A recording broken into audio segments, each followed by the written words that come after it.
Hello, everyone, and welcome to the Brooklyn Rail's 233rd New Social Environment. I'm Henry Addison, a production assistant here at the Rail, and I have the pleasure and privilege of being your MC today for a conversation between Hugo McCloud and Lyle Rexer. We're also thrilled to have the poet Nicole Wallace here, who will read to close today's program.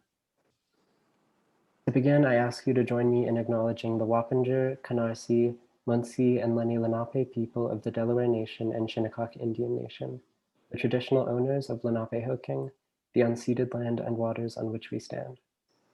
The Brooklyn Rail stands in solidarity with the uprisings in response to the murders of George Floyd, Breonna Taylor, Tony McDade, Nina Pop, David McAtee, James Scurlock, Jamel Floyd, Ahmaud Arbery, Rayshard Brooks, Rhea Milton, Dominique Remy Fells, Toyin Salal, Walter Wallace Jr., and countless others we have lost to white supremacy and police violence in this country. And we acknowledge that justice will come from the streets, from the nation demanding accountability and refusing to move on until Black Lives Matter in the eyes of the state. Before I introduce our host, we'd like to begin with a brief moment of silence.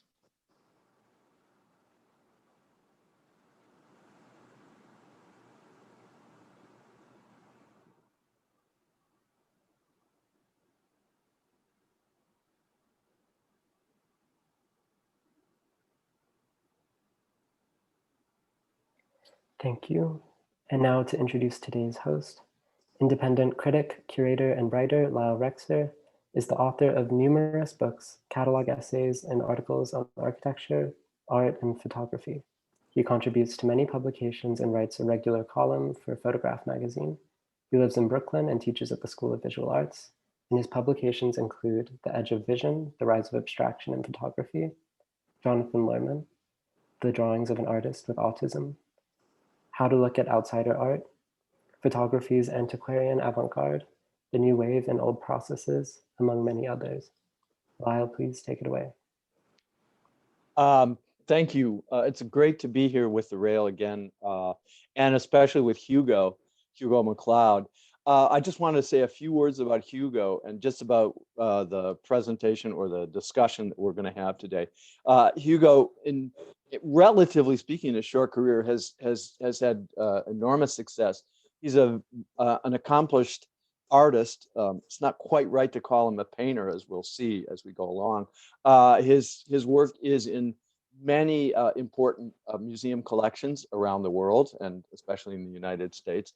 And I would be remiss if I did not point out that he has a retrospective exhibition coming up in June of this year at the Aldrich Museum in Connecticut.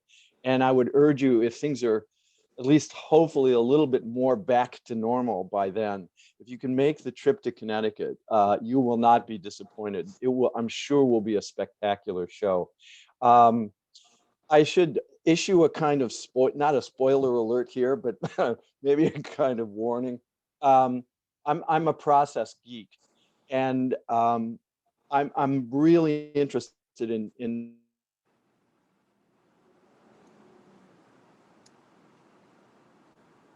Lyle, I think we lost your sound. Hopefully you should be able to reconnect in just a moment. I will get him on the phone if that's not possible. We're going to get into the weeds on this, and I'm looking forward to it. So I'm going to share my screen. So let me do that, and we'll start talking images right away. So let me go back here.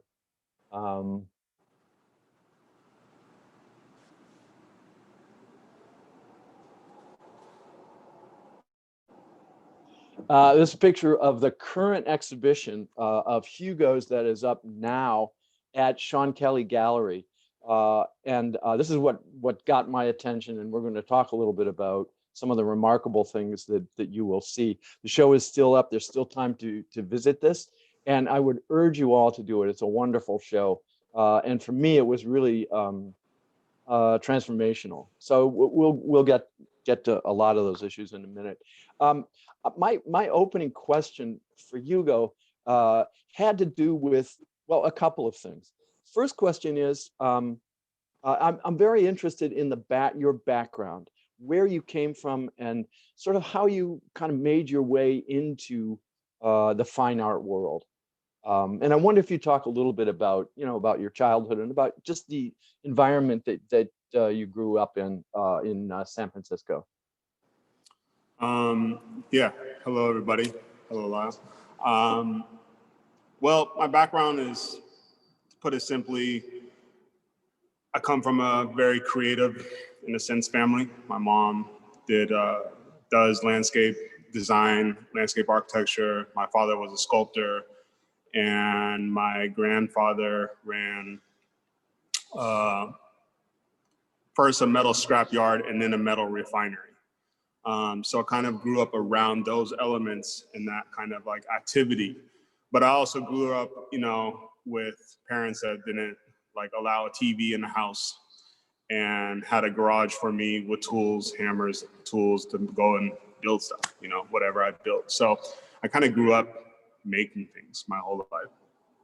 And after leaving college, my mom had a store and I got into actually water fountain design and fabrication, which had me get involved with learning how to solder and weld copper and non-ferrous metals, and then had me learning the process of patination and patina work.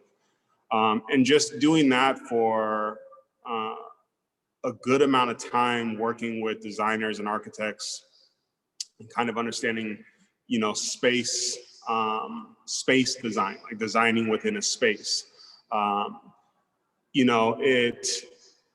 It had me learn a lot about different materials and processes as well, like how to take a material, break it down to create something. And with design, you're working with very, very specific measurements, and whatever the person signs off on, that's what you're creating. So, it was great. At the same time, it was very restrictive, meaning, once I got an okay from a client to make something, that's what I was making. And no matter what I saw within the process of creating that, I couldn't change it, like you would see different things. So, it was very confined to that. And on one hand, that was great. But on the other hand, it was closing me in the sense of my creative ideas and ambitions. And I really, was looking for, I had friends, one of my studio mates, she actually taught at CCA, California College of Arts. And you almost applied there. You were about to apply, or did you apply to CCA? I applied there, yeah, but like I didn't get accepted. I applied for the furniture and sculpture department. Because I was, at that time, like I was trying to find my way within the creative world, but I thought in that moment that it would have been good for me to find like an element of structure, outside of me creating it myself, of education. And it didn't work out. So like, I had to go the route of self-educating, and spend a lot of time at bookstores, a lot of time. And so, I was looking for my lane of creation, of creating fine art, one-of-a-kind pieces, I guess. That's how I looked at it, that, things that could change within the process of making it in the studio. And, when I was already working with the metals and the patina work and the copper and learning how to solder and weld and all of that. And then I went on a trip to South Africa. And right. And this is the picture I have on screen. This is a picture you sent me of one of the kind of, let's call it an informal settlement outside of in Soweto, correct? Right. So like above, you can see like the formal settlements of like where the government built houses. And this is kind of like where the informal aspect of where they just come and basically put stuff together. And so when I saw this in these images, or when I went there and saw this, it just automatically clicked, because the downside of doing design work is that, again, you're following, which is very interesting within the plastic work that I'm doing now. You're following very strict guidelines to what you're creating. It has to be within the exact measurement you know, what's being defined by the architect or designer or the house, you know, that you're doing something in, as well as just the creating of the piece that you're making. So I was left with a lot of scrap because, you know, like I was still learning how to bend and how to use formers to form metal and sheet metal. And so once you make a mistake, there's no forgiveness, which is, again, very interesting within the plastic work because there's no forgiveness in that. So within the process of fabrication, you know, you put a crease in metal and it's not right, you know, it's half an inch off, you can't get that crease out. And so I had all this discarded copper and bronze sheet from fountains that I was making just left because, you know, I couldn't use it for the job. And when I saw those shanties, it immediately clicked in the sense of the collaging of the materials, the same way that they collage. It's in a sense like a collage aspect of materials that they use for their houses, you know, and the idea that they take these random materials just to create shelter. They're not really looking at it in a creative, they're not creating from an artistic, they're creating from a place of survival and shelter. And so for me, it was like taking these discarded pieces of metal and repurposing them to kind of create these abstraction pieces that kind of referenced the beauty in those creations that they created, but it was their desire to create it was for shelter. And I was so these are just pointing out, these are really early metal paintings from like 2006 to probably 2008. Like this one is actually very interesting because this is actually on copper, but it's not silver painted or silver.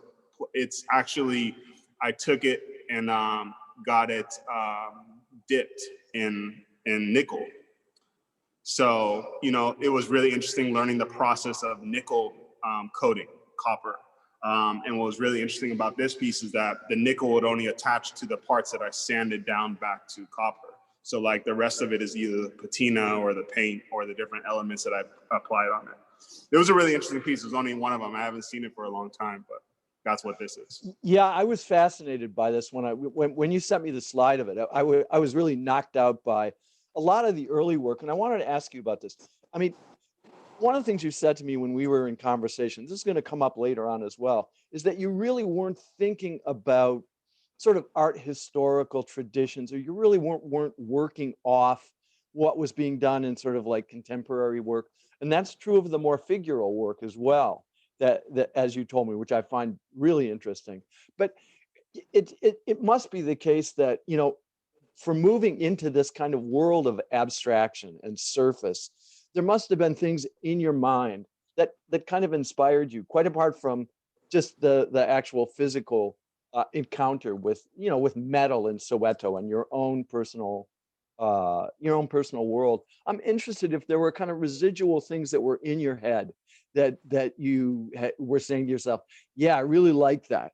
You know, that's the sort of impact I want to have, or whether it was more about the materials and just your own experience. No, I mean, I think the conversation that I've been having with myself has always been the same up to date now. You know, I was looking for my lane in creating art. And after getting kind of denied in the sense of going to art school, you know, like the idea of going to school is that you can take that time and basically focus on school. But if you're not living in that mental space and you're paying for a studio, you're paying for bills, you're living, you know, I didn't really have the freedom to sit and read books for 8 hours a day. So my references couldn't really come from art history or what was actually going on in the art world. Like I had no idea. I just knew I wanted to create art. So when I piggybacked on with my friends on this trip to South Africa and it clicked, you know, I came back home immediately, saved up enough money, and then moved out to South Africa, you know, and got a studio there. Can you go back to when maybe one of the metal paintings? Just I mentally stay in that space. Fine. So, you know, the thing is that what clicked for me in the sense of what I was thinking about creating these pieces was, again, having gone to South Africa and then having friends that actually lived in those places, making friends that lived in like those encampments,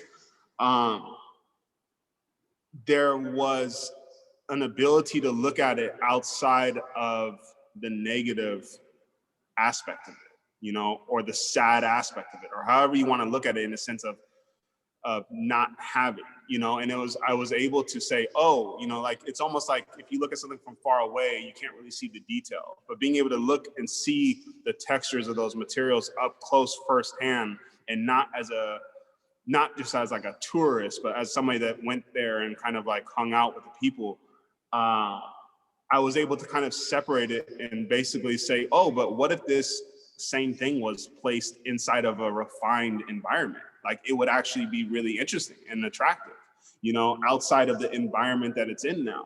And I think that's what kind of placed in my head in the sense of like, you know, like being in South Africa, I was able to spend so much time with both sides of the world, people that have everything, you know, that travel over Europe and America and just have luxurious houses, and then the people that live in these encampments. So it's like, you know, going from one to another, you also see then the conversations that these people are having about each other, and the conversations, and to be honest, like a lot of the conversations, I couldn't understand how these people will talk about these other people in that way, you know. I just, you know, I couldn't see that. So like my head was like, well, I'm in both sides. I'm in kind of like the middle, and I'm a creator. So how can I create something that can make these people look at it from a different perspective, you know? So like that was always the initial like frame of mind that I kind of have had and still have, you know. It's the same thing with the plastic and everything, but Exactly. like that's how the metal work started. Right. And we'll, I'm kind of, it's very poignant, it seems to me, your series of engagements, and I want to talk about that in just a second, with, you know, different places that you've gone and people that, and groups of people that you've met. You've traveled a lot, and everywhere you go, you're hunting and gathering. You're picking up influences. You're picking up materials. You're picking up ideas. You're picking up experience, and it's always struck me as I look at your work that there's a kind of ennobling quality about what you're doing. In other words, it's a kind of taking these materials that you find that are so much of a part of other people's lives and kind of transforming them, making them into something that, you know, is essentially a kind of noble thing. And we'll talk more about that as we get to the plastic paintings. But another one of the trips that you made, and I think is very important, is when you began to learn other techniques. I'm thinking primarily of woodblock techniques and using materials to kind of manipulate wood blocks in a very, very interesting and unusual way. And I wonder if you talk about the trip or the journeys that led to that, and some of the sort of technical aspects of that, because it's also super laborious. It requires an enormous amount of concentration. Do you have any of the images of the stamp paintings? There you go. Yeah, so, you know, the material again was living in New York City. Everybody's seen the silver roofs in New York. And, you know, at that point in time in the beginning years of New York City, I was still doing the metal work. So when I moved from California to New York, I was still primarily doing the metal work. I was doing some other materials like the sugar wire mesh that I was doing, experimenting with that, experimenting with a lot of different things, mostly predominantly metal. And I was starting to have, you know, some studio visits of curators, you know, but nothing was really clicking. So in my head, well, it's like, if this stuff isn't clicking, even if I think it's good work, like I need to keep moving till something clicks. Like that's the reason why I'm here. And so, you know, my mind was just open to materials again. And having seen the silver roofs and having seen the impressions that it makes by just, you know, it's a malleable material. And then just liking the idea that it's aluminum paint. So it's like, yes, it's a paint, but it's still in metal. So it's still kind of mentally in my language of knowledge. And I was playing around with the tar paper in my studio, and I was using like pieces of metal and hammering it into it and embossing it. And I was like, oh, that's kind of interesting and cool.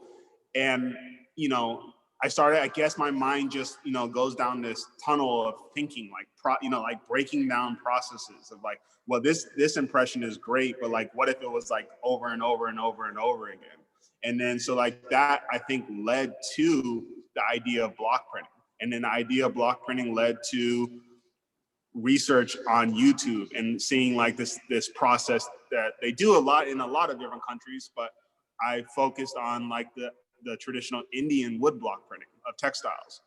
And so, you know, going down the rabbit hole of YouTube and studies and stuff like that of how, you know, how they take a piece of wood, how they draw the pattern on it, how they use, you know, hand tools to carve it out. I was just fascinated by the process. And I went somewhere, I don't know where it was, but I found some old wood block prints. And then maybe it was like an antique store or something like that, you know? And so like I had this idea, and it was a really flat one, but I just used the aluminum paint as my paint and then kind of stamped and made this piece, this early work. It wasn't really embossed because I was just doing it how they did it, but it was taking the tile, and it was, you know, probably 4 feet by.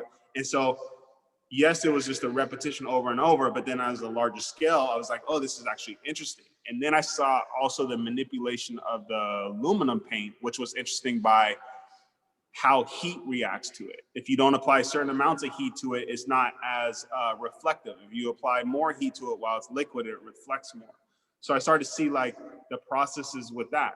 And so eventually then in 2013, it led to me being able to go to India and to see kind of how they do it firsthand. You know, like I'm a believer in the sense of like, I don't want to take something from either another culture or something like that unless I've not paid my dues, but in a sense, like I've done what I can do to gain the information of how something is done.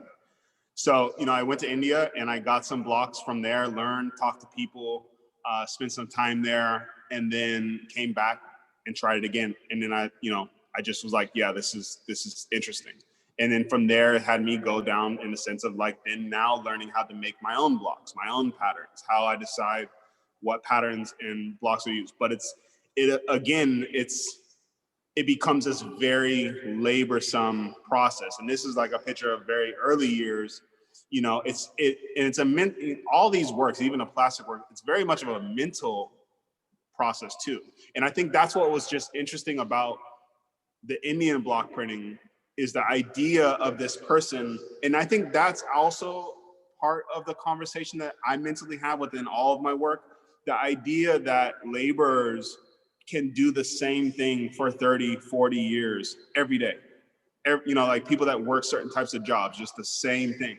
And, you know, these people that do this block printing, it's the same thing over and over, like a machine, over and over for 20, 30 years. And I think there's something beautiful about that ability, and also kind of the mental space that you have to be in to do something like that. You know, as an artist, like we are able to switch it up and do new things and try new things. But the idea of a laborer that works in a field, it's the same thing for their whole life. You know, I remember like around the corner from my house, there was a fabrication shop. And I was talking to this guy, he was from Poland. And he told me like how he's been there in that same shop for 45 years. And you're thinking in the same location every day. And you're thinking about that. And it's like, you know, I start to process that within my work. So like the idea of repetition in my work, there's something about it that's important to me, of being able to mentally accept that repetition over and over. And so like, this is me block printing stamping, and it's just the same thing. Like, you heat the material up, you put the paint on the block, you position it in place, you hammer it, and then you do the same thing over and over again until the painting is complete. No, I'm reminded of something Chuck Close once said to me, and he said this to a lot of people, and that was that inspiration is overrated. That what you have to do is show up every day. And yeah, I'm struck by how far you've gone and how many changes you've gone through and how much work you've made in a relatively short time. These are monster pieces.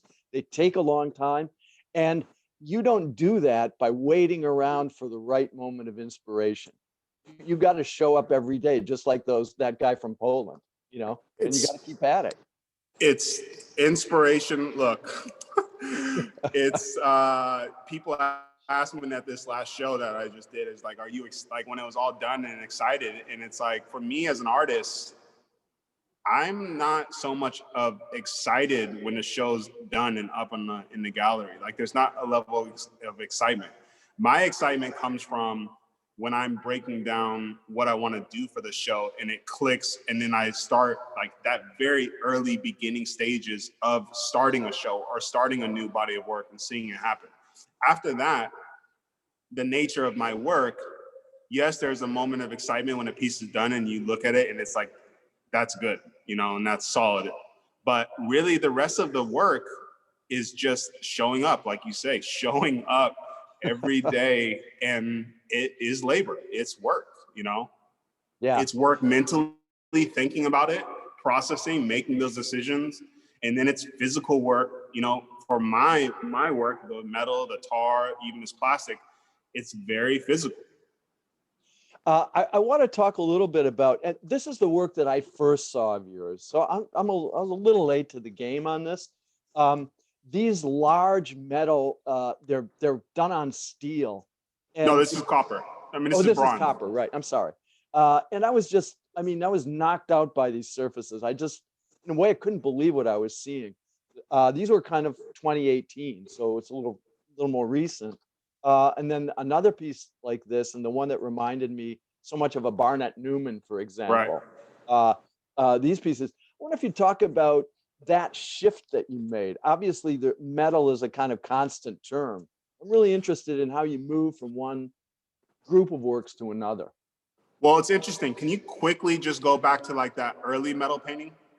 Which one? The first one? The one from one you showed right after South Africa? Yeah. Okay. Don't get dizzy. I'm going to do this quickly, but try not to get there. This one or that one? No. Like this. Okay. So like this. Yeah. This is very early, and this is when I first started. Now go back to whatever Barnett Newman. Okay. Sorry, guys. Hang on. Hang on. Don't get dizzy here. Let's go to here, right? Okay. Yeah. So yeah, that's good. What happened, and this is, when I think about it, 2018 to then, so it's probably almost 8 or 9 years, or right, since I kind of reapproached it in the sense of when I first started Metalworks. And there was a couple of things. There was the level of freedom that I didn't have when I first started the Metalworks. Mm-hmm. And I think that's a very important place, one, for an artist to start with. And that place is not having anything. Literally making do with what you have. And South Africa was actually really interesting for that, because a lot of the chemicals and certain things that I normally could buy so easily in the States, I couldn't buy there. So it made me think about how to do the same thing without all the things that you actually have. And I think that is as well, even with the work of the plastic, is what's interesting about these figures that I'm creating. Their mission is clear. They don't have all the tools to do it, but they're gonna get it done. And so the early Metalworks is me using whatever scrap leftover material that I normally would have took to the scrap yards, collected money, and then bought new material for new design projects. But it's me using the scrap material, the pieces of metal that are formed and folded already, hammering them out so that I can have as big enough sheet, collaging it together. The newer works, when I reapproached the metal work, it was like, well, I'm not in that situation, and I'm also not going to fake that idea in the sense of like putting a whole bunch of unnecessary bends and dents and breaks into the material, or I'm also not interested in going to the scrapyard and collecting this material. That's not where I'm at right now. So it was really about, I'm gonna buy new material. I'm gonna buy new sheets of bronze. At the same time, I wanna make these larger pieces. And metal, unless you really custom order, which will take a year down the line, all materials come in standard sizes. And so the seams in all of my works, whether it's tar painting, the stamp paintings, even some of the plastic works, the seams is because that's my limitation of the industrial material that I'm purchasing. So bronze metal or sheets all come in standard 3x8, 4x10, 4x8 sheets. But if I want to make a piece that's wider, well, then how am I combining those pieces together? So when I reapproached these pieces, it was like, on some of them, I'm not trying to bring so much attention, especially these black ones. I'm not trying to bring so much attention to everything. I want to bring attention only to the seam. Because the idea was before, like when you're doing fabrication and you're soldering or welding, a lot of times you're grinding the weld off. So it's almost invisible, as clean as you can make it. Especially with soldering, you're always going to have that silver joint, but how clean can you make it? This time around, I'm like, well, I want to make these paintings big, and I'm not going to like solder these and then try to like erase the idea that there's two pieces of material. So it made me think about the solder and like the material as a tool. So this material with low heat, it melts, it becomes liquid, and it has a silver tone to it. So the idea with these pieces was like, okay, I'm going to use the solder not just as a joining material to join the two pieces together. I'm going to actually use it as a movement in these pieces, as a gesture, So it was really about using this stuff, which is called tribar, as in a sense like a paint, a very thick, liquidy paint. So these pieces are really about that seam. And again, this is now I do know fully about the zip paintings, but I didn't know about Barnett Newman zip paintings, because if I did, I probably wouldn't have made these because it would have messed with my head too much, Yeah, no, but somebody needs to write, it's probably already been done, but a history of the seam in abstract painting. That is where canvas is joined together, maybe in a diptych or a multiple panel work, something like this, which I was really struck by, because what you're saying makes perfect sense. And the idea that these are really about the joint or the seam or you might say the connection. I found that enormously interesting. And what I did with these two, just a little bit to give a little bit of reference to the older metal works, which was unnecessary because I was buying the material, but like there's a bottom line, a bottom seam. Right, I see that. On the painting. But it's actually a fold in the material where I folded it and then creased it back out to be flat, in a sense to give reference to the older metal paintings that were a collage of those folds that were used for an actual purpose. Like those folds were put there for a measurement for making a box or a container or a fountain. Absolutely. So that's what those are really about. So I wanted to jump, this is kind of a backward forward thing, but this is a crucial transitional moment here, where we can talk a little bit about you using plastic as the fundamental material, plastic bags particularly. I have two slides up here. One is a complete work, and the other is a detail of a piece at Sean Kelly that's up kind of behind the desk as you walk in. It's not really part of the current show, but it's prominently displayed. And I took a detail of that just to get a sense of sort of like how you were stacking things, what the surface of the plastic bags looks like. And I wondered if you talk about that transition into plastic, both as almost as a sculptural material, but also as a collage material. So that's going to lead us into the current work that's up there now, which I think is enormously significant. So my work has always been, since the departure of strictly the metal paintings in probably like 2013 when I went to, or 2000, whenever I said I went to India, I think 2013. But from the departure of that, on my India trip, going to research about the blocks is when I discovered these plastic polyethylene woven bags. Right. And from on that trip is when I first collected some of these bags. So it goes back that far. And before I was making different pieces with that. And then I let it go and I was focused on the metal paintings or whatever else I was doing in that time. When I did my second show at Sean Kelly, that was primarily stamp paintings. Right. I had done 3 months time in the Philippines carving wood blocks. And while I was carving wood blocks in Bataan, I would take brides and I came across a couple different, well, again, after the trip in India, I then saw this material all over the place. And so Right. even Everywhere. everywhere, right? So every trip, like my mind was now in this idea of these plastic, because they're also so strong. And the idea that they can transfer hands was so interesting to me. And so like this piece on the left is when I first started to use text in a sense as form, you know, right. Also to give some type of geotag. Like, I don't know where these all come from, but somebody does. So somebody can relate to these bags like, oh, that's from, you know, Spain, or that's from Mexico, or that's from, you know, the Philippines. I thought that was a mentally interesting concept. So I collected a bunch of these in the Philippines, simultaneously working on the wood blocks. And that's when I started making these works, which I made in the Philippines in my free time when we weren't carving.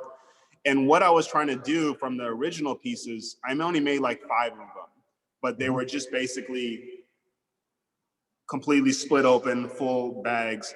And then I figured out a way to kind of melt the bags together, right? And then they were just stretched over a canvas. So very kind of just, you know, elementary, but, you know, just these pieces.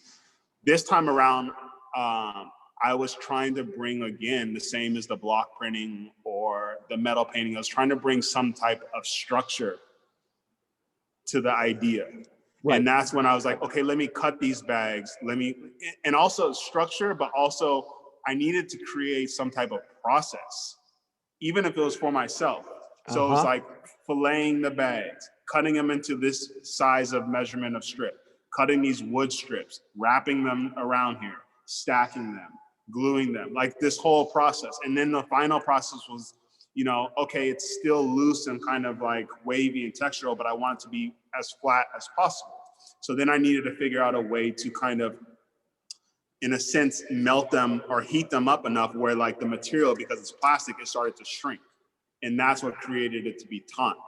So this was, you know, again, like it was part of the lower part of the gallery show I did at Sean, but it was the gateway into the plastic polyethylene bags, you know, because from here seeing like, oh, this actually works in the sense, what would happen if I just used grocery bags, you know? And so then starting the idea with the grocery bags, which was probably about 4 years ago, 5 years ago, when I first showed Lauren at my gallery a piece that I had made, I was excited about, which is just this black piece of plastic grocery bags. But the idea was there. And it took, you know, from then till now to figure out how to refine the process of doing it. And I would refer people right at this moment, I would refer you to the Sean Kelly website. There's a wonderful short video of Hugo working on some of the contemporary pieces, some of the pieces that are up now. And you'll begin to see how moving from the plastic bags that we've just seen, or those pieces that we've just seen, into what these pieces, which are essentially collage pieces, how incredibly labor intensive and in many ways how brilliant this current work is. So go to the website, take a look at that video. It's not very long. And it's really revealing of sort of, it really takes you inside.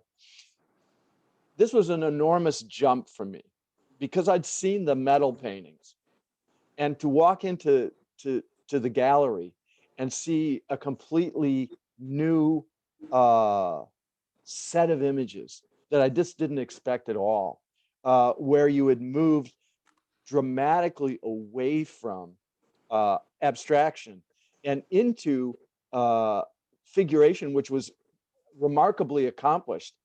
It was a total surprise for me. And I wondered if you talk about that really radical shift that you've made. Obviously, materials are important. Plastic is the material that you use to make these. So I wonder if you can talk about that transition, because again, it's a surprising one to anyone who has followed your work at all. Yeah. Well, anybody who's listening to the beginning of this, I talked about, in a sense, how I came across and like where my mind frame was with the metal paintings when I was in South Africa, when I saw the shanties and when I was there, and also kind of like the dynamics of the people that I was around. Again, throughout every body of work that I've done, it's always kind of been kind of the same conversation in the sense of the laborer or the worker, or, you know, just the person, the human, you know, and what they're willing to do. I've always just found that interesting. And the shift into the figure, to be honest, was just because I was tired of trying to get people to understand what I'm talking about through abstraction. And it's, in a sense, like I really look at it like this, is that I think figuration will continue to be part of my work for sure. But I also look at it, you know, like, you know, you read a full story about an individual or a full story about a business. There's so many different stages, the things that get to somewhere. And I look at this as a chapter, as a stage where I needed to kind of push back from all the ideas that I may have from an abstract form, knowing, okay, this is my objective of where I want to go with my work. You know, like where I want to go with my work is not just for consumption or for the commercial aspect, you know, the money aspect of it. Like, this is a conscious lifelong choice of career path. And thinking about that, and then finally being at a stage in my career that I can understand what is important within an artist's career to get there, and to have the freedom to be able to live that life of being able to be a creative. I knew that I needed to define the story a little bit clearer, you know, of my objective with my art. And so the jump into figuration, and this is from the personal, the mental, the trajectory side of thought, you know, in a sense, if that makes sense. Right. But like, you know, the idea to go into figuration was to explain what the things that I'm actually interested in, you know, like how I look at things, how I can, you know, how I look at things, how I've always looked at things, you know, from my own struggles in life, you know, to the way that I've experienced seeing things all around the world, of everywhere I've traveled, you know.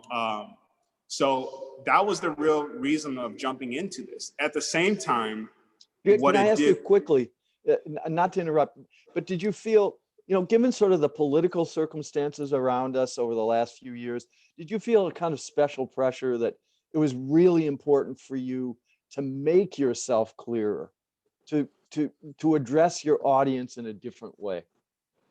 Or was it just much more of I've an never internal been thing? pressured by those things.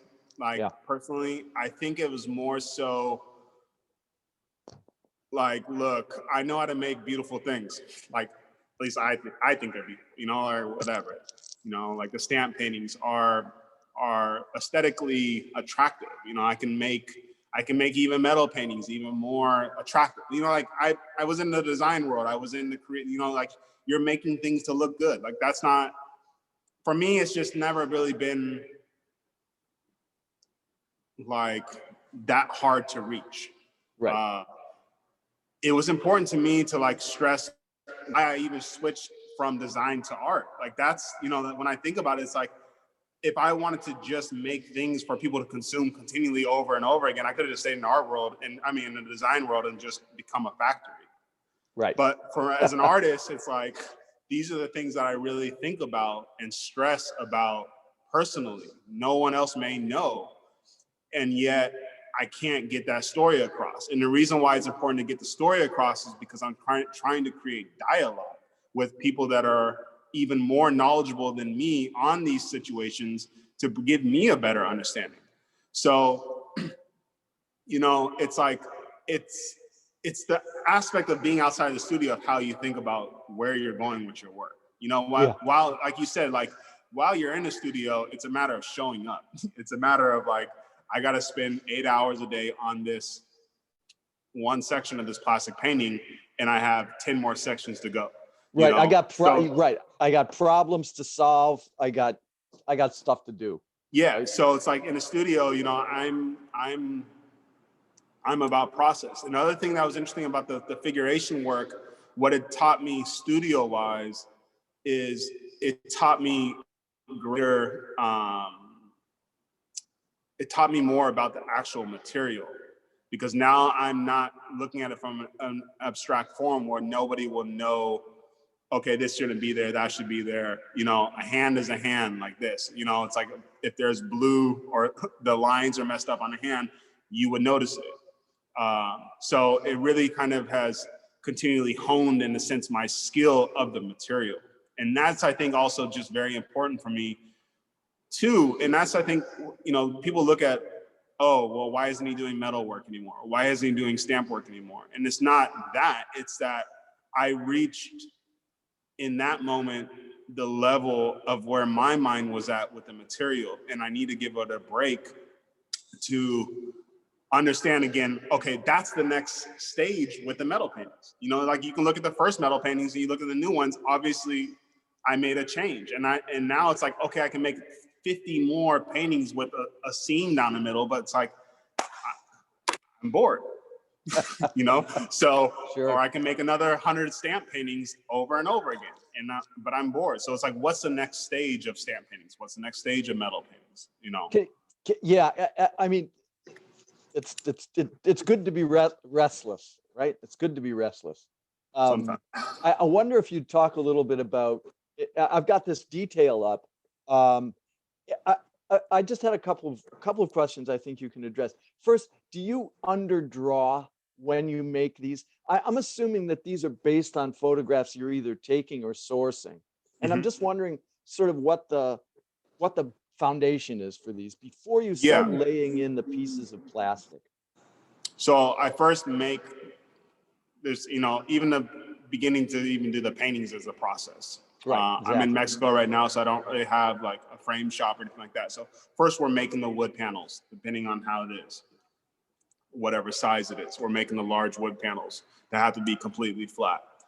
The thing that I had to learn with the material is that I have to create a base that is fixed to the panel that is plastic. So the base layer of all of the pieces, and that's why the white pieces, even the white is plastic, is basically an adhered layer of plastic that covers the whole panel. From there, I'm either drawing freehand or I'm also projecting the image.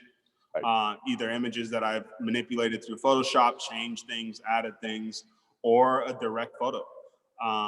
But because of, you know, and it's interesting as well, because I look at a lot of these images of people pushing carts and stuff like that. I have photos even on my Facebook still from my India trip of those same exact images. Yeah. So it's also very interesting to see like how far back my mind was already in this space, and now I'm actually creating this.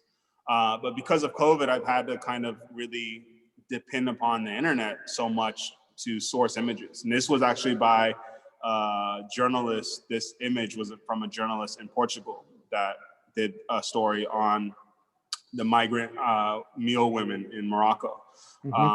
So yeah, I project and draw all the details that I want. But it's interesting because like, if you look at this image right underneath the plastic, what's hard about the plastic is, yes, I'm still learning it, but at the same time, you still don't know how.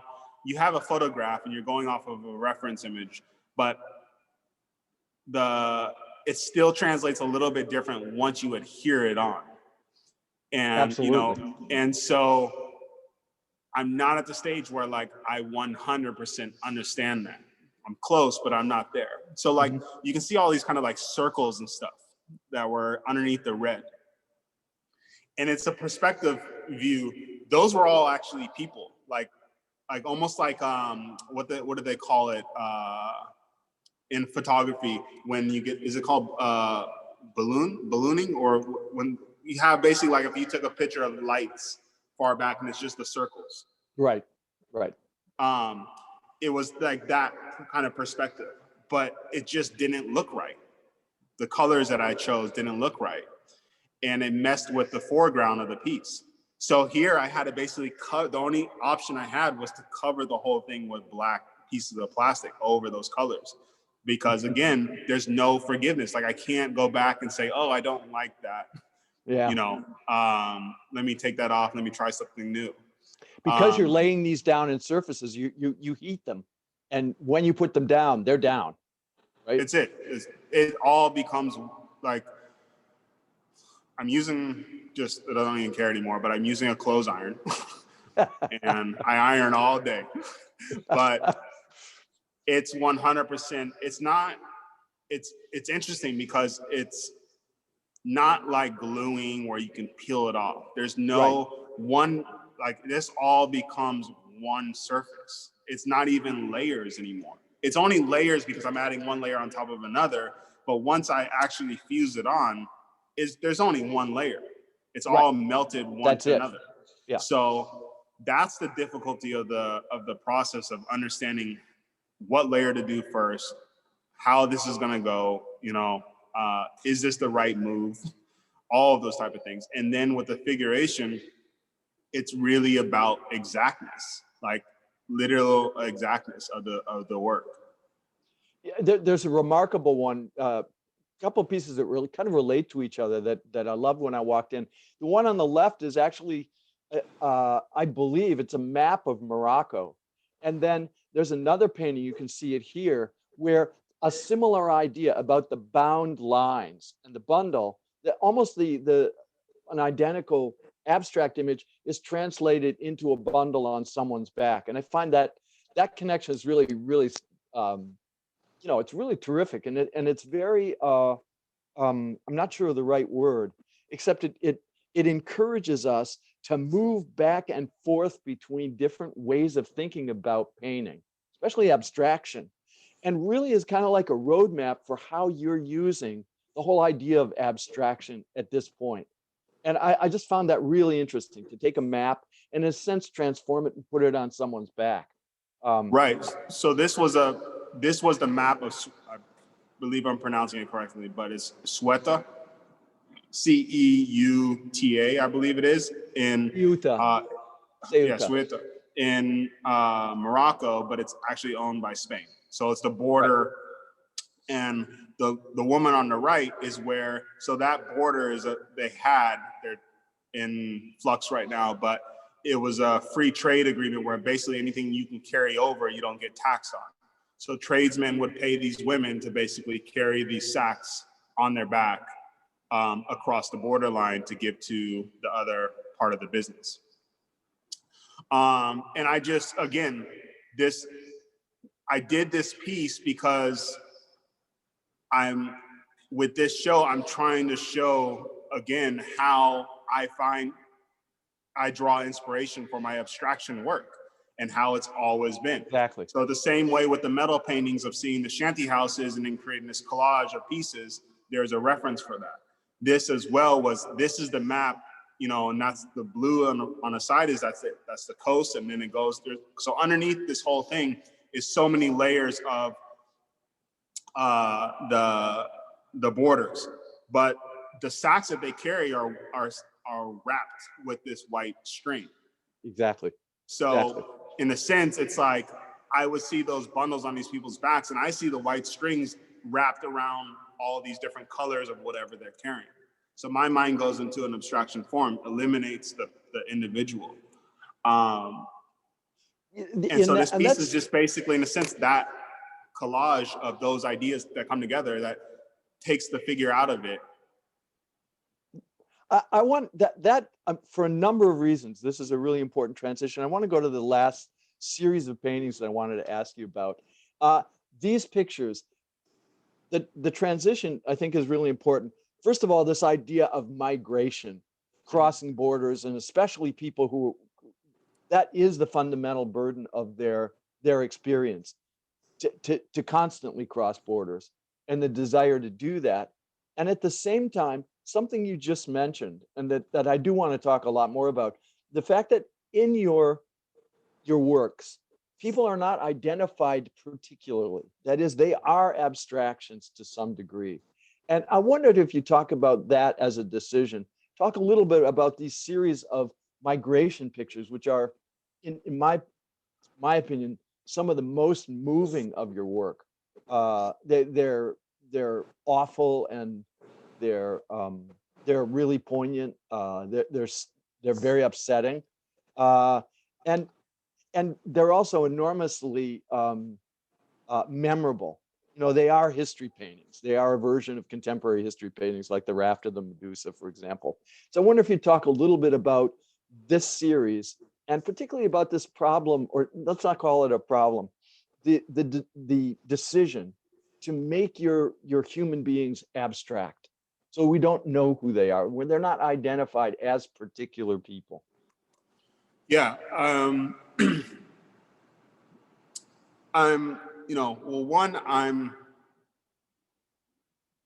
following my heart and my mind in creating, right? But I know that it actually has a direction, and the direction of all of my work has always been understanding and looking at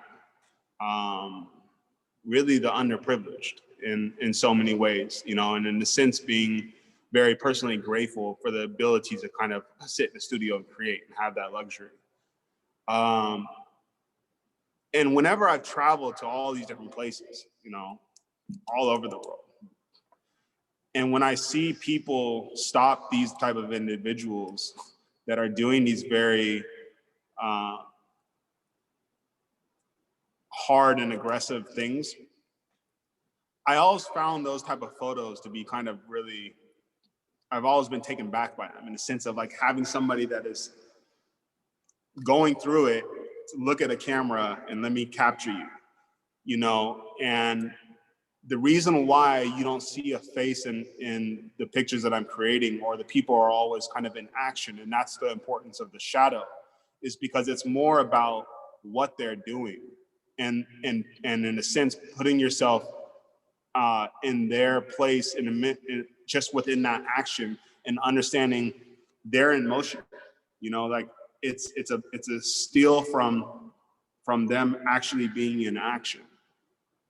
And so when I did these boat pieces, you know, and looking and researching and watching these documentaries, and, you know, getting these notices on BBC all the time of 75 people died, 100 people were rescued, 100 people died. And anybody who wants an amazing story, it is to you too, Lyle. It just happened on Joe Rogan. He just interviewed Francis Ngannou. And Francis Ngannou, actually, he's from Cameroon. And he did this, it's almost exactly the story of my work. He did the same thing from Morocco. It took him 7 tries to get across on boat. Talking about the wire fences and getting slashed and cut and running. It's the most amazing. They don't even go into his fight career, but his story took him 15 months. So anybody, the Joe Rogan, Francis Ngannou, will lay it to you very plain and clear. But what was interesting is that I was like, you know, something about, especially these boat pieces, is I was trying to look at it in a sense of how are these people being viewed just in general, you know, and in this moment of time where we get so much, and especially in this last year, so much daily negative news continually, to the point that like it's almost numbing. So when you see 75 people died on a boat, you're like, dang, and then you're just scrolling through the next thing. But you're not really processing like that. Like if you took 75 individuals and put them in one space and they were all dead, like that would be unbelievable. So I was like, I kind of feel that the value of these individuals is no greater than the value of the water or the value of what they're in. So like I made them the same, either the same color of the water or like the green piece, the figures are the same color as the green, because I didn't want, like only a very few of them are identified. And the reason why I think the ones I identified, the ones with the life vests, is because 95% of the people that travel across on these boats don't have life vests. Don't have them. The Absolutely. life vests are given to when the Red Cross or the rescue boats find them, and that's the first thing that they do is throw them life vests before they try to rescue them. So it's like these people are willing to take this journey without anything. And again, listen to that Francis Ngannou interview. It is amazing. I mean, he literally pinpoints about how these rafts, like it could just be a scrape of a fingernail, will pop these things, and you're completely screwed, you know. And it's just amazing to me, this situation, all these type of things, the Moroccan one, the willingness of humans, and I think to make it and to survive. And I think just personally, all these issues are negative, but there's something about that idea that is so beautiful.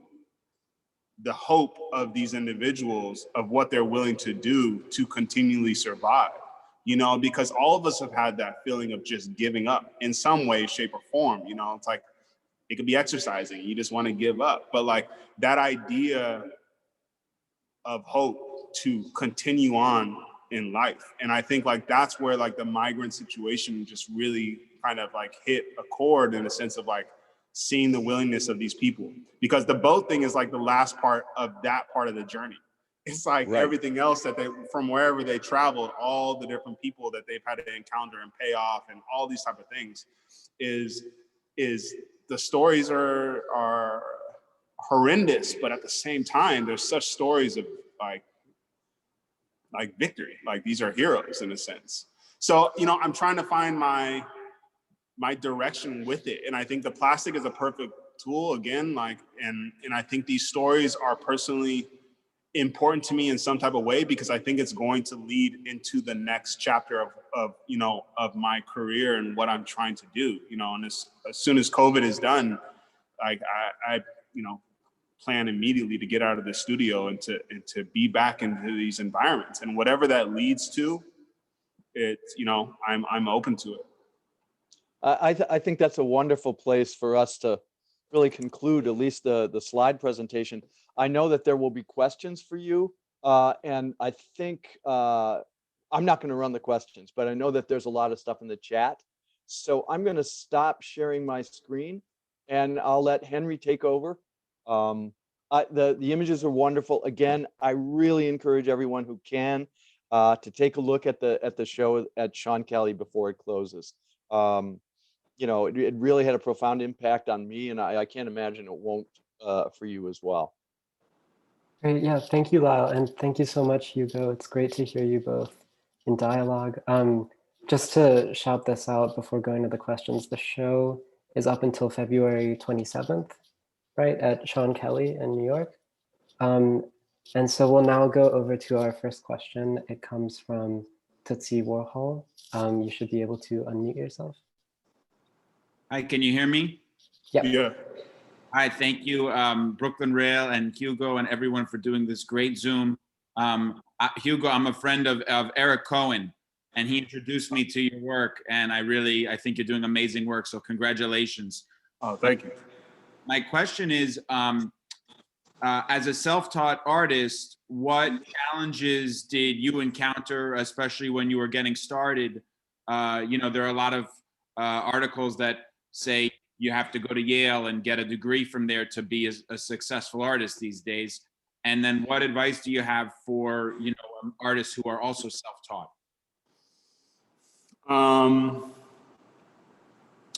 Well, I think everybody's challenges are going to be there up in a sense, but I think the idea of going to art school is that you're continually around a support system and people that are like-minded going after the same thing, as well as, in a sense, you're not just paying, but you're also around people that are bringing people with connections, that are bringing visibility to, you know, your work. And I think that, you know, just in a sense, like if you were a fitness person training, if you have a coach, it's easier because they're guiding you, you know, they're leading you into like the directions, they're answering your questions. So I think not having that, you're left to really your own imagination of how to move forward. And I think there's also something very beneficial for that. If you're willing to stick it out and you're willing to answer the hard questions for yourself. And what I mean by that is, you know, I try to encourage friends that are in the earlier stages of their work, and they say, well, I'm trying to do this, I'm trying to do that. And I say, well, look, you need to have a clear understanding of not maybe your ultimate goal, but your goal, like a far along goal. Like, who are the artists that, you know, that you would like to be in conversation with? And does your work line up with their work, or the direction of your work line up with their work? Because I think at the same time, you know, artists, we have these egos, you know, in a sense that this is my work and people should just appreciate it. And I think that it's not always that way, that you kind of need to, my dad used to like to say, soft stroke the situation, in the sense of like, you may have to maneuver the direction of your work to bring the attention that you're trying to get, to eventually then get, you know, to be able to have like the eyes on your work, so that then you can really kind of just put it out there exactly how you feel. So, I mean, I think that's like, has been my challenges of finding the direction to continually take my work to open up the eyes of the audience that I'm trying to open up. Did I answer it? Yeah, thank you. I appreciate it. Great. Thank you so much for the question as well. We are now going to move over to Rosa Bonilla's question, and she would like to know more about a specific painting, but I will let her take it from here. You should be able to unmute yourself. Hi, I definitely appreciate your work, and obviously you taking time out to do these type of meetings for us to learn more about you. I've just discovered your amazing work a few weeks ago. What I guess, caught my eye was the painting, and I apologize if there's like a name for it or something, but the painting of the man with the bicycle and the plastic chairs like stacked up on the bicycle. So my question for you on that is just, what's the backstory on that piece? Well, the majority of these images for this show, and that's personally why it was actually hard for me to do this show, I had to really mentally commit to it, is that the majority of these images I had a source from the internet, you know, because this was all made during this lockdown situation. The original image was from North Africa, and I forget the name exactly where it was. But the original image was a guy pushing these bicycles in the street. And, you know, just in a street with stores and everything else around. The original image, the chairs were basically just a white that were dirty, like dirty white chairs. And I made them lime because, again, and I isolated the image outside of taking away all the city aspect of it, is because I was trying to bring, again,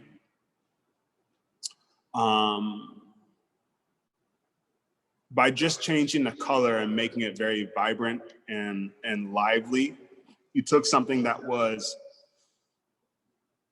like completely something that most likely we would just drive around and not even notice, of this person moving in the street, taking, 20, 30 chairs on a bicycle, to something that you would actually like notice and actually find to be attractive and color wise. So again, it's just re-looking at how I look at things, and how I want to look at things, I guess. Great. Does that- Well, thank you so much, Rosa, for the question. Thank you, Hugo. We'll move over to our next question, which comes from Noah Chesnin. You should be able to unmute yourself in just a moment.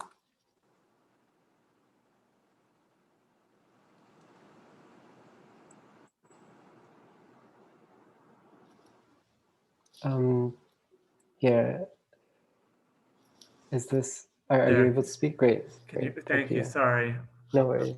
Most technologically savvy, but thank you both for this really engaging discussion. In some of the figural images, Mr. McCloud, you take really intentional and detailed care to produce really intricate shadows. And so my partner and I were wondering if there were specific narratives that you were intending to draw out or look at through that element of the work. And then separately, I work at the aquarium here in New York, and we work on plastics issues and think about issues related to toxicity, and even just in terms of your own, in terms of your own practice, how do you address, the health issues of melting plastics as a part of producing the work, and is that a part of what you're exploring as well in terms of the burden that the individuals in your work are carrying? So thank you very much for this opportunity. No problem. Yeah, the shadows, I think,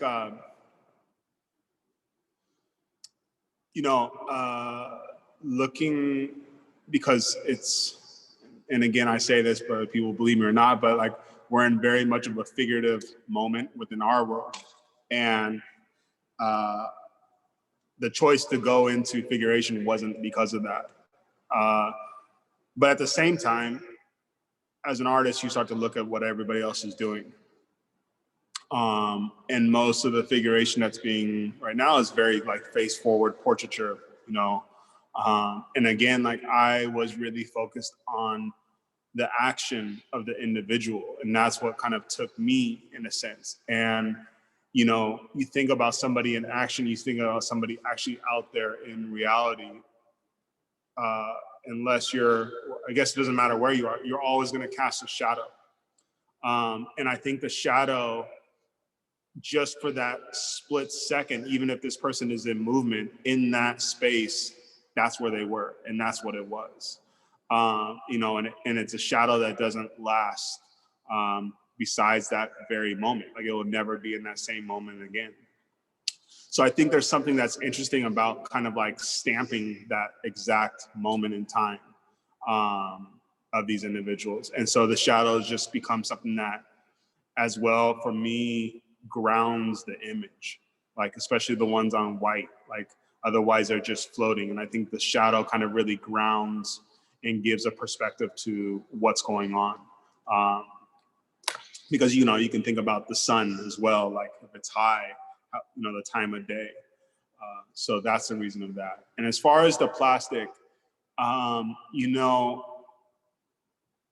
the work started by recognizing the problem with plastic.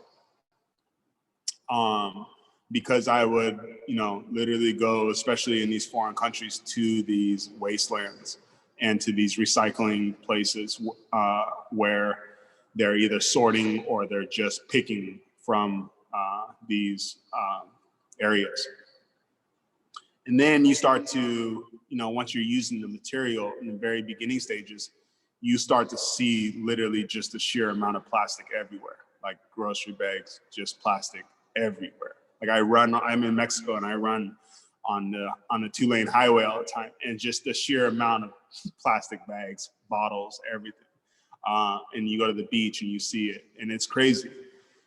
So, it made me look into, and I don't remember his name, but it made me look into like that project that that young guy is doing with the ocean cleanup, and these kind of like tools that he's creating to do these things.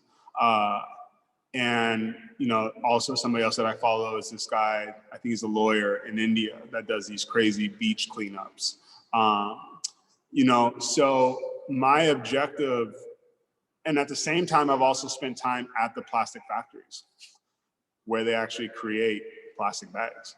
Because I think it's as a person that's process driven and material driven, it's important for me to understand how stuff is being made as well. And as well, because of so many restrictions, what they have to do to try to combat these problems as well. So I fully recognize it as a problem and as an issue.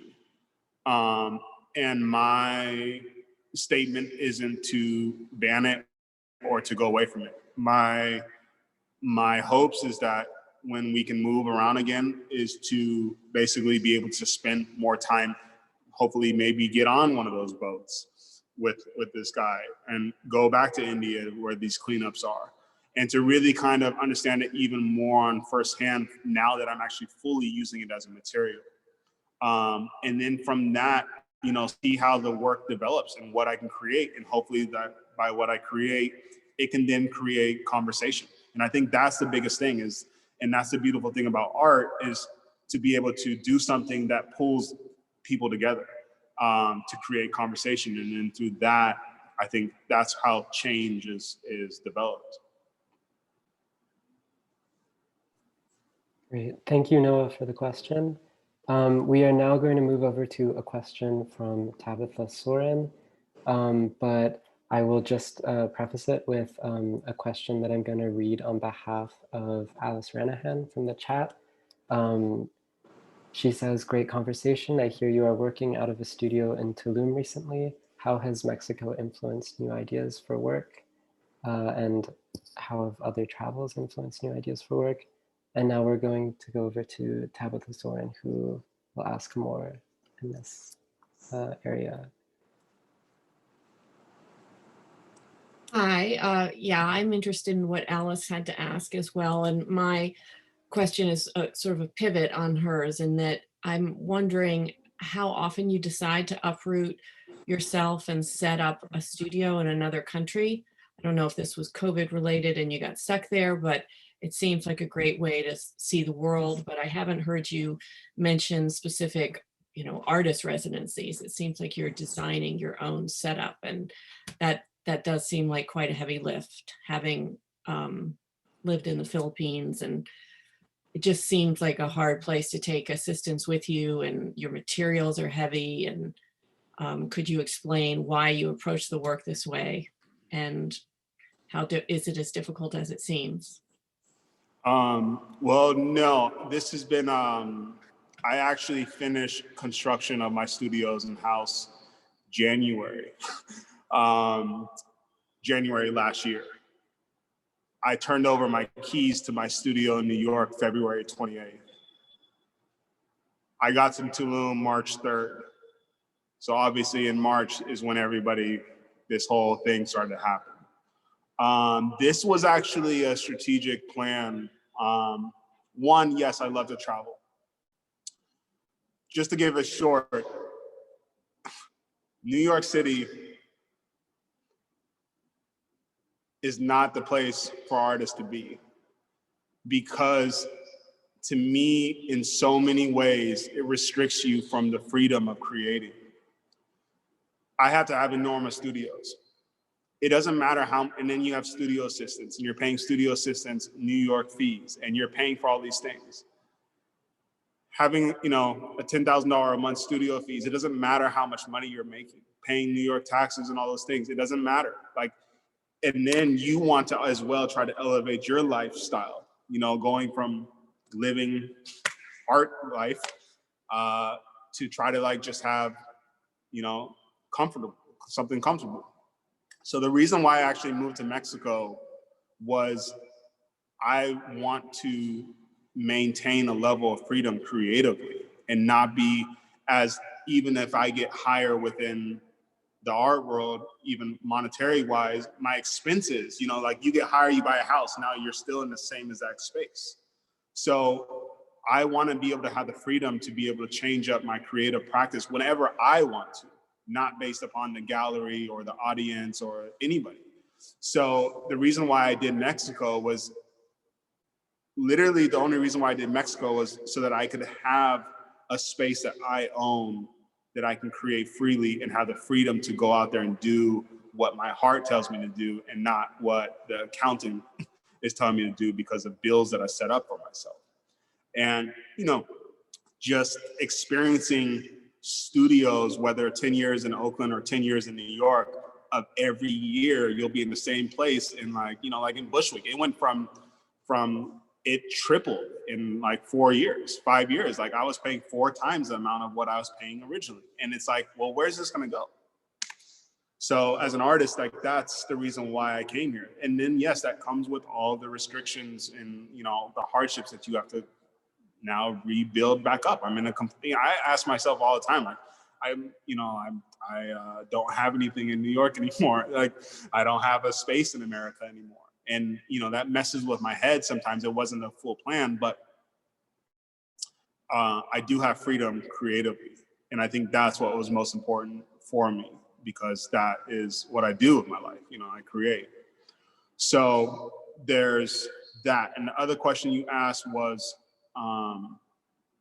the beginning of the question was?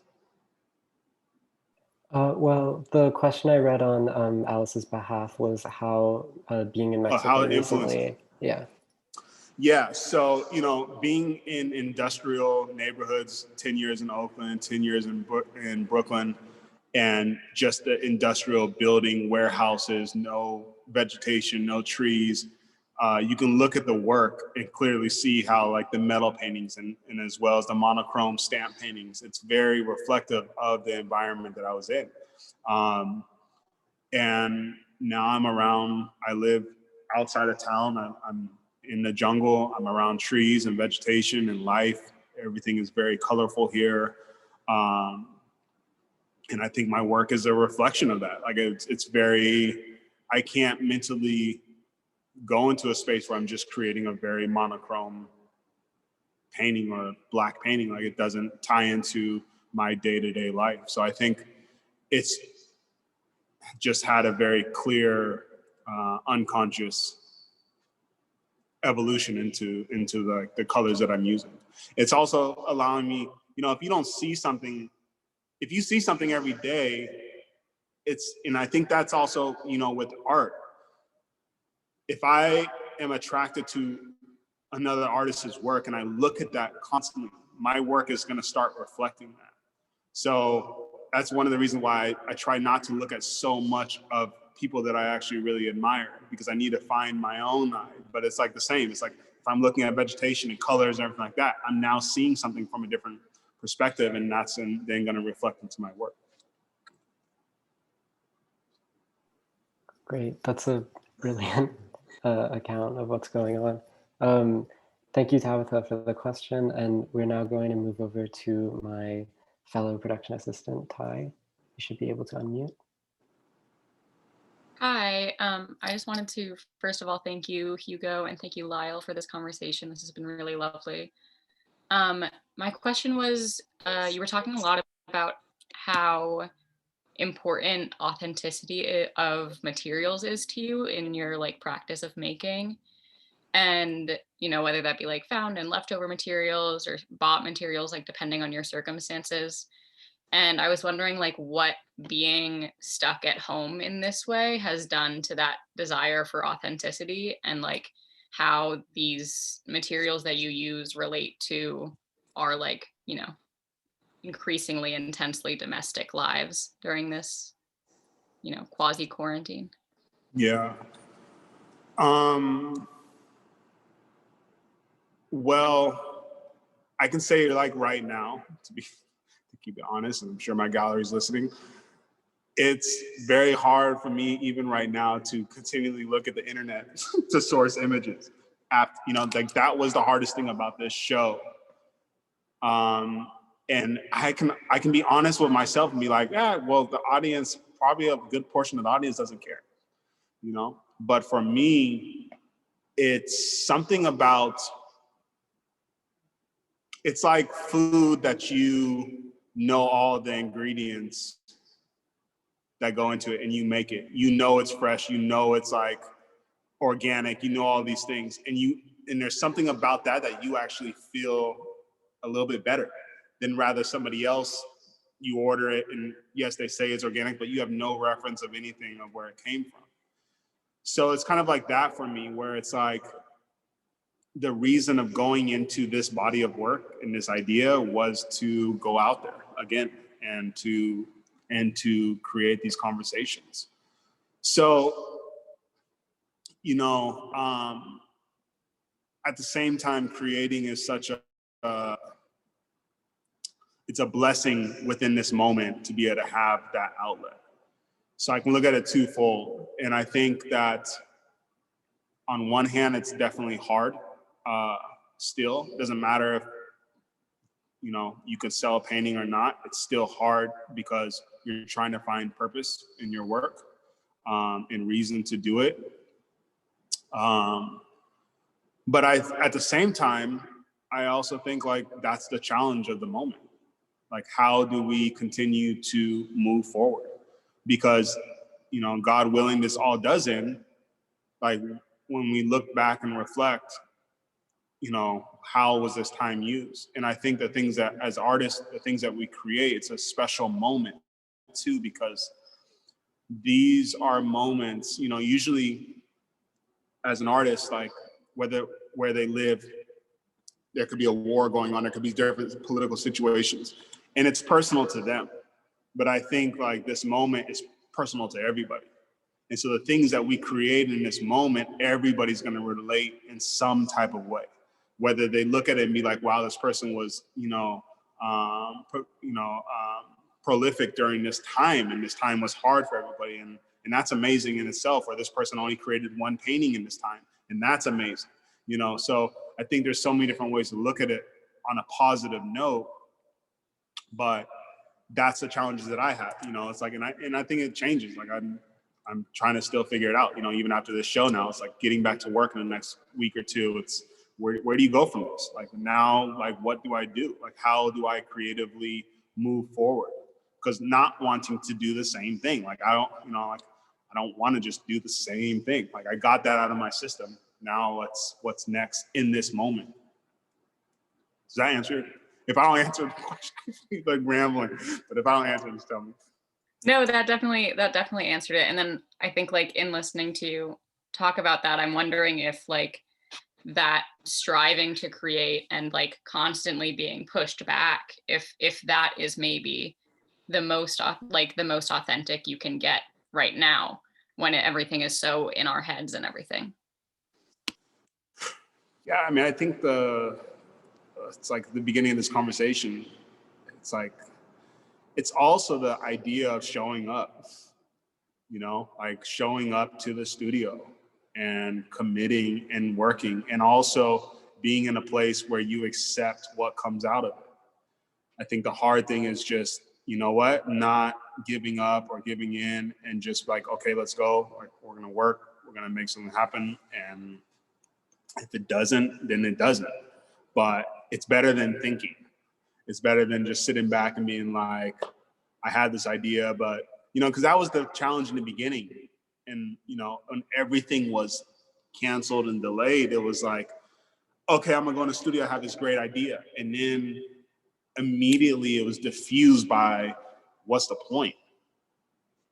Why? For what? So I can, like, what's the point? And not even a matter of like, what's the point because I'm not gonna sell a piece of art, but what's the point when literally now like all this stuff is going on? It's just like so much. And I think that was the thing that I had to get over, that it doesn't matter. Like, even if there is no point, this is where I'm at. For whatever reason, I gave my over February 28th. Whatever reason, March 3rd, I'm here and I'm stuck here. And this, like, so I need to look at it from that space and do whatever I need to do with my mind to be in a space to continue to move forward. Thank you. No problem. A much appreciated ramble.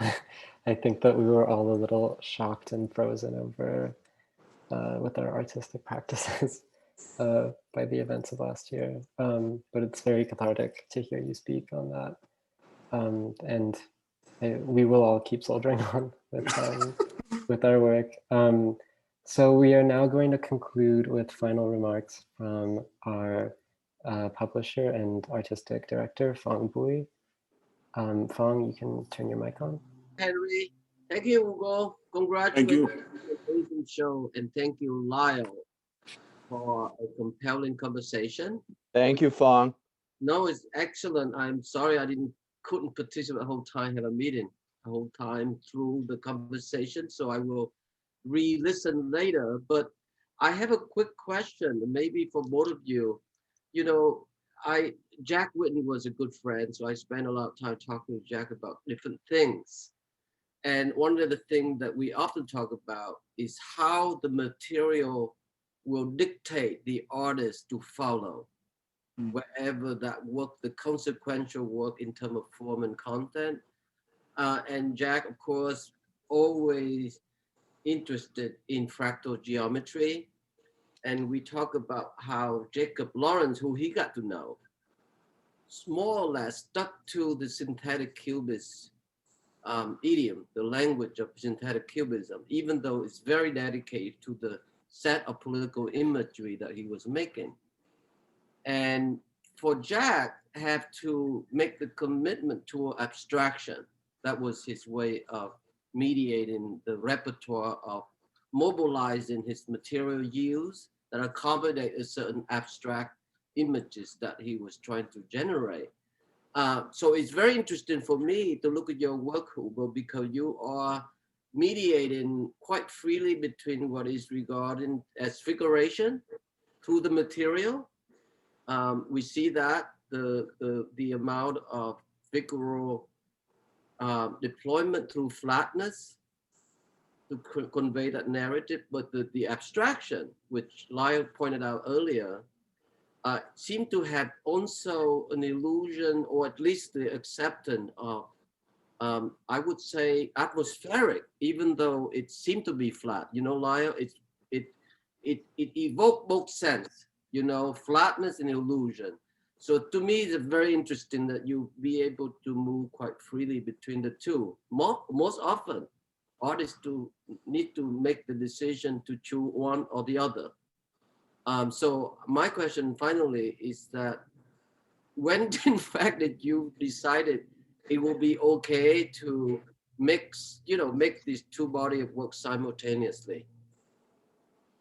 You mean in this show or just in my practice? In your practice, Hugo. Not to be completely frank,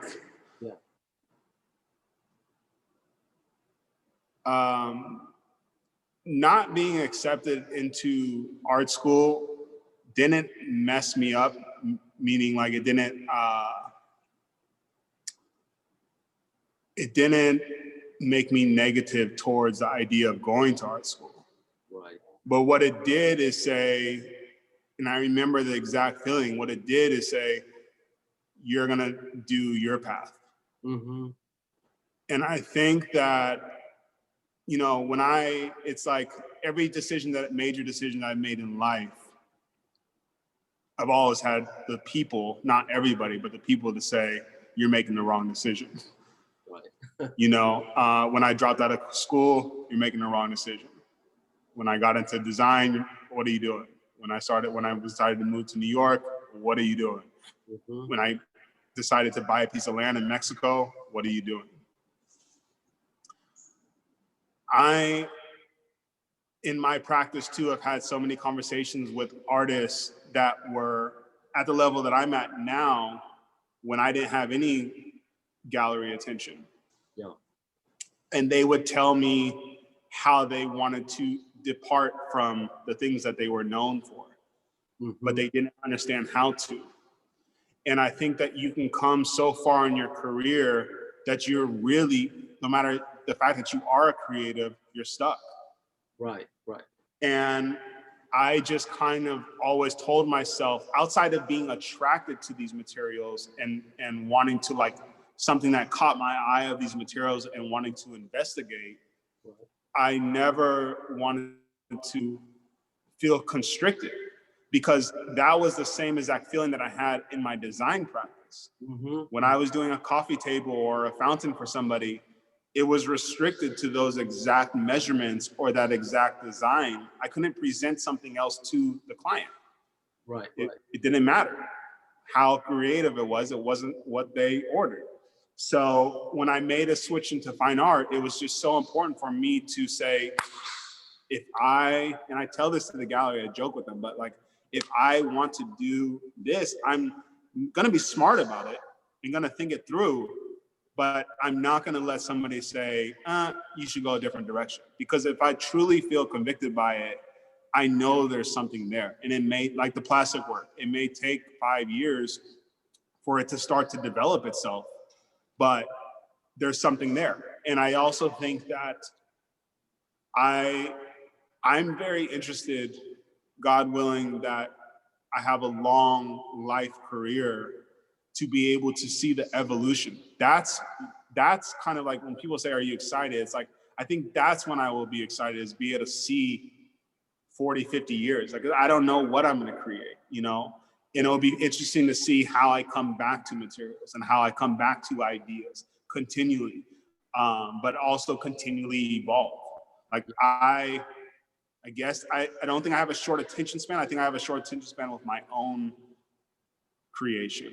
And so it's like, I need to continually see progression in my work, you know, and how I'm approaching things. And if I don't see that progression, I'm like, well, why am I doing this?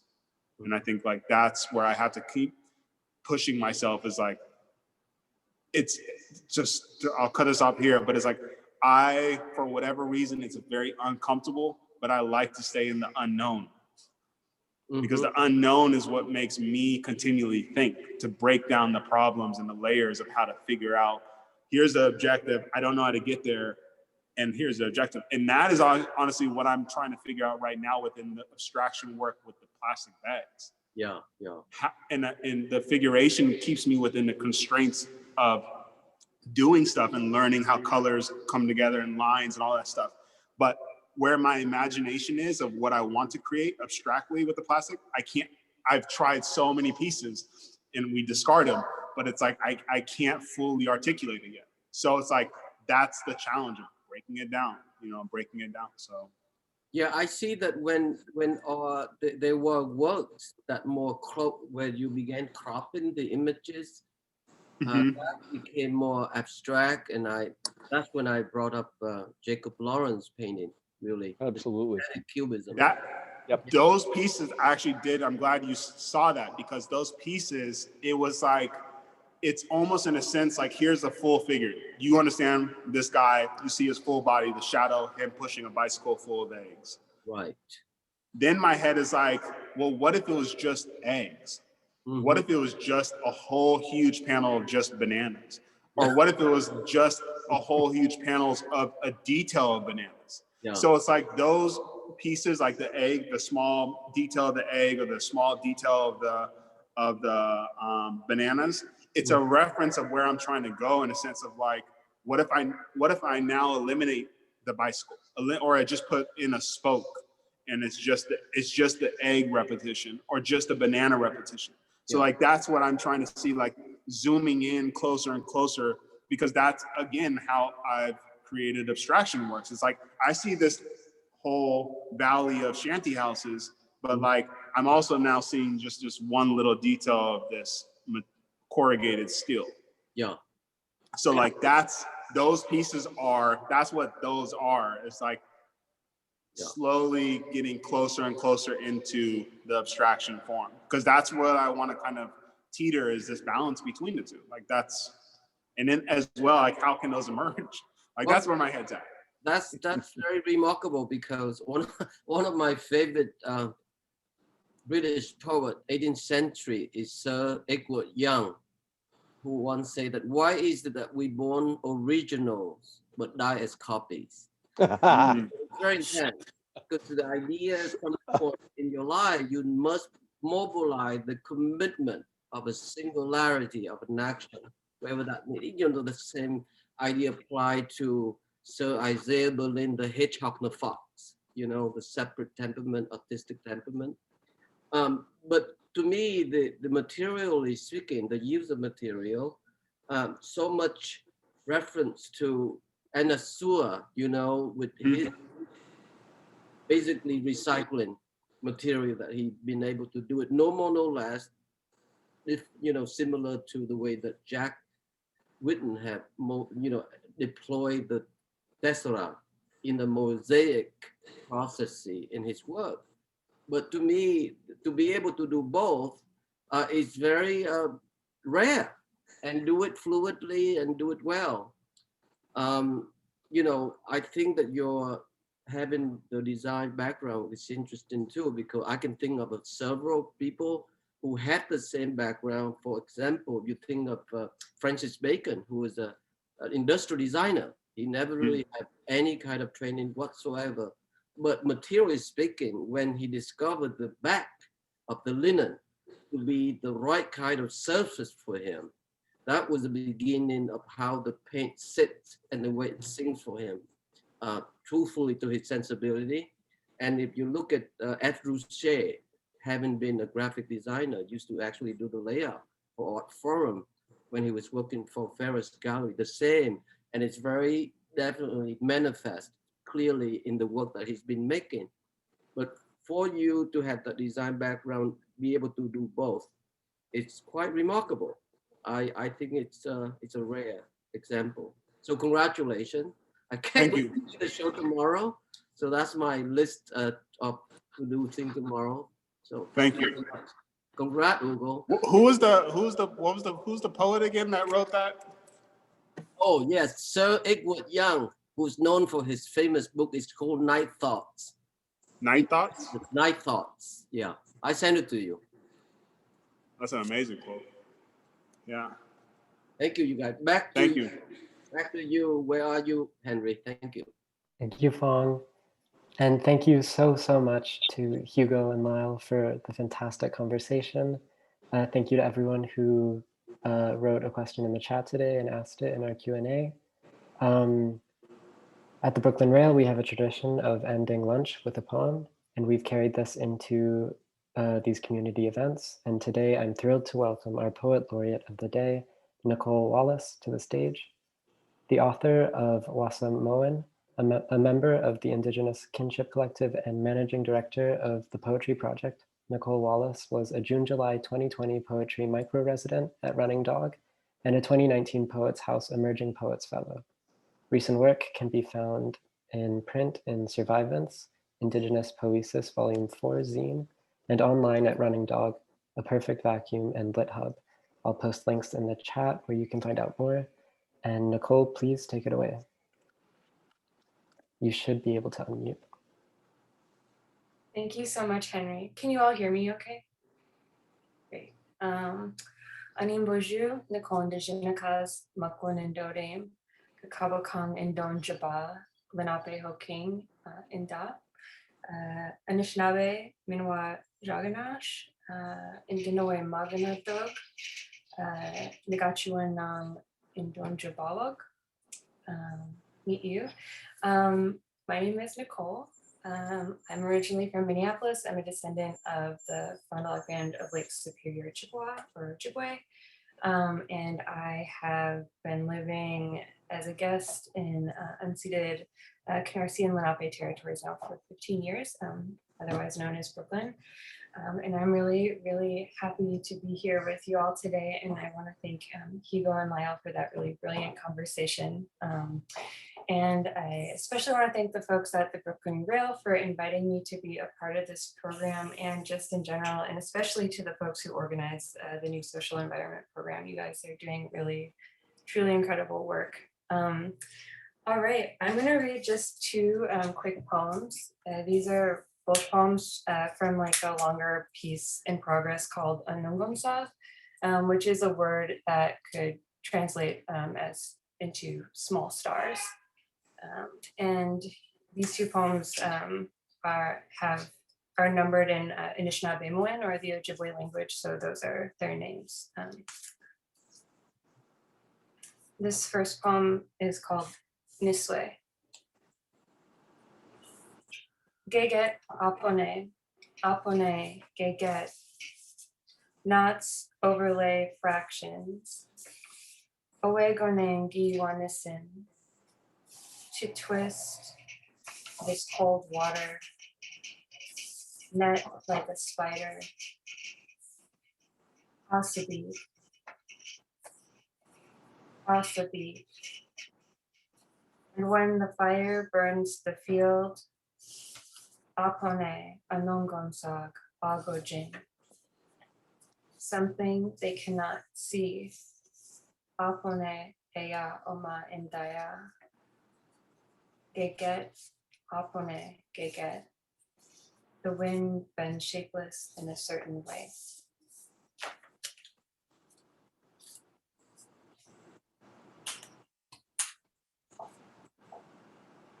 This poem is called Miwin.